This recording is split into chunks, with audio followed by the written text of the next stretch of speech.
अस्सलामुअलैकुम दोस्तों। तो आज का हमारा जो टॉपिक है वो है high order derivative of cos x। High order derivative of cos x। For example हमारे पास ये cos x फंक्शन है, इसका हमने फर्स्ट डेरिवेटिव फाइंड कर लिया, वो आ गया माइनस साइन। cos का तो माइनस साइन है ना। अब हम इसका जो दूसरा डेरिवेटिव, तीसरा, चौथा, पांचवा, ये डेरिवेटिव जब हम इसके फाइंड कर लेंगे तो इस ही को, ये जो दूसरा, तीसरा, चौथा, ये जो डेरिवेटिव है इसे हम कहते हैं high order derivative of cos x। तो चलिए देखते हैं। हमारे पास फंक्शन है f of x equal to cos x। इस एफ ऑफ एक्स को मैं y कह सकता हूँ, y। तो y equals to cos x, y equals to cos x। इसका फर्स्ट डेरिवेटिव y1 है, y1। तो इसका फर्स्ट डेरिवेटिव cos x का डेरिवेटिव माइनस साइन। फिर इसका दूसरा डेरिवेटिव, इस फंक्शन का दूसरा डेरिवेटिव जब हम करते हैं तो इसी वाली का एक मरतबा ये हुआ है, एक मरतबा और करके 2 हो जाएगा, तो ये बन जाएगा y2। अब y2 ये माइनस वन कांस्टेंट है, इसको कुछ ना कहे, मतलब उसको डेरिवेटिव अप्लाई ना करे, और इस साइन को अप्लाई करे, साइन का काज आता है, ठीक है। फिर y3 एक माइनस ये है, इसका जब हम डेरिवेटिव कर लिए, इस y2 का डेरिवेटिव करके y3 आता है, तो y2 तो यही है, y2 का डेरिवेटिव आप कर ले तो माइनस अपने जगह काज का माइनस साइन आता है, काज का माइनस साइन। तो ये माइनस एक माइनस साइन के साथ जो वही माइनस, वो प्लस साइन x बन जाता है यहाँ। फिर इसका चौथा डेरिवेटिव y4, तो साइन का डेरिवेटिव कास, फिर कास का माइनस साइन, इसी तरह फिर माइनस साइन का वो माइनस कास, फिर माइनस कास का वो फिर से प्लस साइन एक्स आता है। कैसे? जो यही वाला है, इसी तरह एक माइनस ये कास का माइनस साइन माइनस, और एक ये माइनस प्लस साइन बन जाता है। अब साइन का आठवां डेरिवेटिव जो है वो आता है cos x। अब हमने इससे एक रिजल्ट फाइंड करना है। अब कैसे रिजल्ट? आप यहाँ पर देख ले, यहाँ पर जहाँ पर 1 है, 3 है, 5 है, 7 है, तो वहाँ पर या माइनस साइन है या प्लस साइन है। जहाँ पर आड नंबर है, आड y के साथ जहाँ पर भी आड नंबर है, आड, फॉर एग्जाम्पल 1 है तो वहाँ पर माइनस साइन, 3 है तो वहाँ पर प्लस साइन, 5 है तो वहाँ पर माइनस साइन, 7 है तो वहाँ पर प्लस साइन। जहाँ पर आड नंबर है, आड, तो वहाँ पर क्या आता है? Plus minus sine. अब जहाँ पर इवन है, फॉर एग्जाम्पल 2 है, 4 है, 6 है, 8 है, तो वहाँ पर या प्लस काज है या माइनस काज है, ठीक है।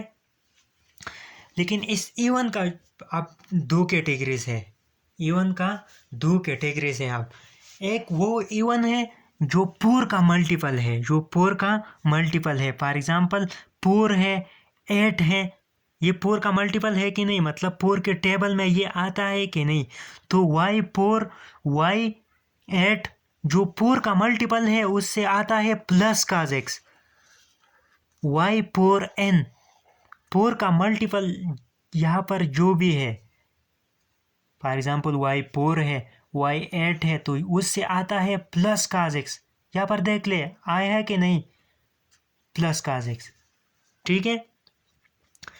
लेकिन जहाँ पर 2n है, 2n का मतलब इवन तो है, 2n का मतलब है इवन तो है, but not multiple of 4, not multiple of 4। For example ये 2 इवन है कि नहीं, इवन तो है, लेकिन ये 4 का मल्टीपल नहीं है, मतलब 4 के टेबल में ये 2 नहीं आता है, तो 4 का मल्टीपल ये नहीं है। जो 4 का मल्टीपल नहीं है, अब यहाँ पर देख ले, ये 2 4 का मल्टीपल तो even, first of all even and then not multiple of 4। तो ये इस 2 को देख ले, 2 इवन है कि नहीं। अब 4 का मल्टीपल है, वो भी नहीं है, तो इसका आंसर क्या आता है, माइनस साइन। तो y2n मतलब इवन मर्तबा डेरिवेटिव, इवन मर्तबा जब आप डेरिवेटिव cos x का करते हैं, लेकिन वो इवन कैसा हो कि मल्टीपल ऑफ 4 ना हो, मल्टीपल ऑफ 4 ना हो, तो उससे आंसर क्या आता है, माइनस cos x। अगर 4n का मल्टीपल हो तो आता है plus cos x, plus cos x आता है। तो जब y के साथ आठ मर्तबा जब आपने cos x का डेरिवेटिव किया है तो वो आता है प्लस माइनस साइन, और इवन मर्तबा जब आपने की है, इवन मर्तबा की है तो उससे आता है प्लस माइनस काज। इवन में फिर दो कैटेगरी है, दो कैटेगरी का मतलब एक 4 का मल्टीपल है, इवन तो है लेकिन 4 का मल्टीपल है। फॉर एग्जांपल 4 हो गया, 8 हो गया, 12, 16 एंड सो ऑन। जो 4 का मल्टीपल है उससे आता है cos x, और जो इवन है लेकिन 4 का मल्टीपल नहीं है, फॉर एग्जांपल 2 हो गया, 6 हो गया, 6 और 2 दोनों इवन तो है लेकिन 4 का मल्टीपल नहीं है, तो उससे आता है माइनस cos x। तो ये था high order derivative of cos x।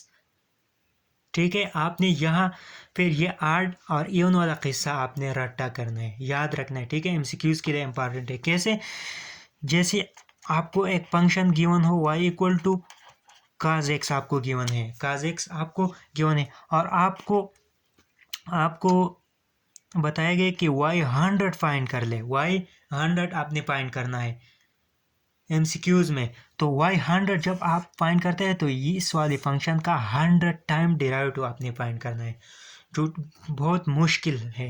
मुश्किल तो नहीं है लेकिन टाइम तो ज़्यादा लेता है ना, तो इसके लिए हमने यही ट्रिक्स पर यूज़ करना है। y equal to cos x, अब y 100 हमने फाइंड करना है।